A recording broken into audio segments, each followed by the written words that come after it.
bend it, and then snap. Getting rooted in history this summer, the Shine St. Helena Island Navigating Excellence Summer Camp is giving students a hands-on connection to local history, the Gullah Geechee culture, and more. Here at the Marshview Community Organic Farm, students are getting their hands dirty, learning how to plant. At the start of the bed, we planted watermelon, 2 in each bed in like an inch deep hole, and towards the end it was cotton. In the second bed, it was squash towards the start and then more cotton towards the end, around an inch deep. They're also harvesting some of the crops. Once you see like a big enough okra that's about this size, then you snap the stem and then you pull it off, and you just keep on repeating that. And are even working with indigo, dyeing fabric. So you would grab that white cloth, you would grab an array of clips or rubber bands. The point of the clips and rubber bands are to try and give a contrast between the white and the blue. And then you would dip the cloth into the indigo, and then you can either try to dip it once to get more of a light blue tealish, or you could try to dip it like 3, 4, 5 times to try to get a more deeper blue. At the Penn Center, another group of students are bringing history to life as they rehearse a play about life on St. Helena Island in the 1800s. I'm the writer.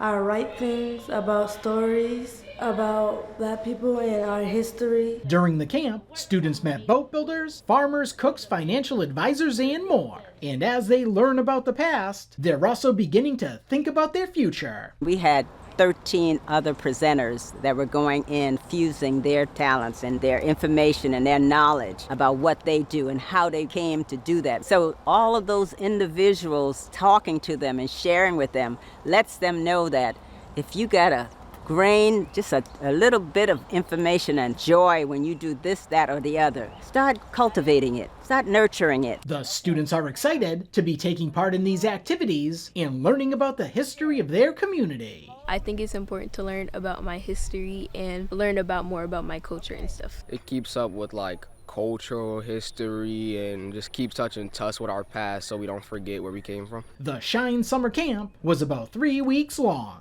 For the Beaufort County School District, Ron Lopes.